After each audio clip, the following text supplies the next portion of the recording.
పెళ్ళైనా పండగైనా వేడుక ఏదైనా పట్టు చీరల ప్రత్యేక వేదిక వారాహి సిల్క్స్.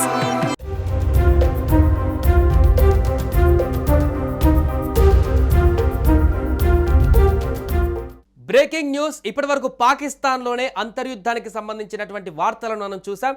బట్ ఇప్పుడు మన పొరుగు దేశం ఇంకొక దేశమైనటువంటి బంగ్లాదేశ్లో కూడా అలాంటి పరిస్థితులు ఏర్పడ్డాయి. పొరుగు దేశం బంగ్లాదేశ్లో ప్రస్తుత రాజకీయాలు వేడెక్కుతున్నాయి. తాత్కాలిక ప్రభుత్వ అధినేత మొహమ్మద్ యూనస్ అదేవిధంగా army chief general Waker uz Zaman మధ్య విభేదాలు తారాస్థాయికి చేరడంతో దేశంలో మరో రాజకీయ సంక్షోభ దిశగా పయనిస్తుంది. షేక్ హసీనా ప్రభుత్వం కూలిపోయిన తర్వాత ఏర్పడినటువంటి తాత్కాలిక ప్రభుత్వంలో మొదట్లో మిత్రులుగా ఉన్నటువంటి వీరిద్దరూ ఇప్పుడు ఎన్నికల నిర్వహణ, సైనిక జోక్యం, యూనస్ తీసుకుంటున్న వివాదాస్పద నిర్ణయాలపైన భిన్న ధృవాలుగా మారిపోయారు.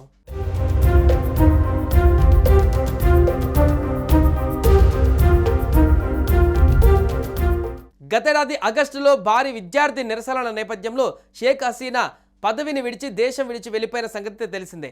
ఆ సమయంలో సంస్కరణలు చేపట్టి త్వరితగతిన ఎన్నికలు నిర్వహిస్తామన్న హామీతో యూనస్ తాత్కాలిక ప్రభుత్వానికి నేతృత్వం వహించారు.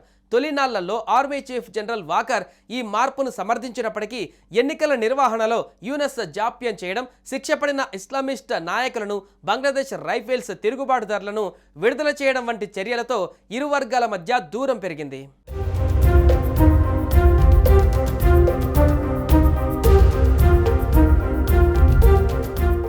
2009 నాటి బీడీఆర్ తిరుగుబాటులో 57 మంది ఆర్మీ అధికారుల హత్య కేసులో దోషులుగా తేలిన దాదాపు 300 మందిని ఈ ఏడాది విడుదల చేయడం సైన్యంలో తీవ్ర ఆగ్రహానికి కారణమైంది. మరో 400 మంది ఇస్లామిస్ట్ తీవ్రవాదులను విడుదల చేయడం కూడా దేశంలో ఉగ్ర కార్యకలాపాలు పెరగడానికి దోహదపడిందని సైనిక నాయకత్వం భావిస్తోంది. యూనస్కు సైనిక సలహాదారుగా నియమితులైన lieutenant general Kamrul Hasan America రాయబారితో సమావేశమై తదుపరి ఆర్మీ చీఫ్ పదవికి మద్దతు కోరినట్లుగా ఆరోపణలు రావడంతో పరిస్థితి మరింత దిగజారింది.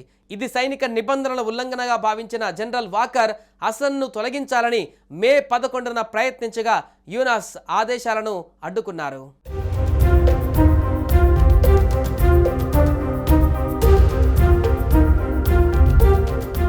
రాజ్యాంగాన్ని రద్దు చేసి అధ్యక్షుడి అధికారాలను నిర్వీర్యం చేసేలా యూనస్ జూలైలో ఒక ప్రకటన చేయవచ్చని, తద్వారా జనరల్ వాకర్ను తొలగించి హసన్ను నియమించే అవకాశం ఉందని కథనాలు వెలువడుతున్నాయి.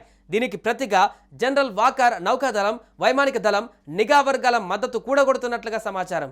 మరోవైపు షేక్ హసీనాకు చెందిన అవామీ లీగ్ను రాబోయే ఎన్నికలలో పోటీ చేయకుండా యూనస్ నిషేధించడం సమగ్ర ఎన్నికల నిర్వహణ హామీపై నీలి నీడలు కమ్ముకునేలా చేసింది. ప్రధాన రాజకీయ పార్టీని పక్కన పెట్టి సమగ్ర ఎన్నికలు ఎలా నిర్వహిస్తారు అని భౌమిక్ ప్రశ్నించారు. ఈ పరిణామాలతో బంగ్లాదేశ్లో రాజకీయ అనిశ్చితి మరింత తీవ్ర రూపం దాల్చుతోంది.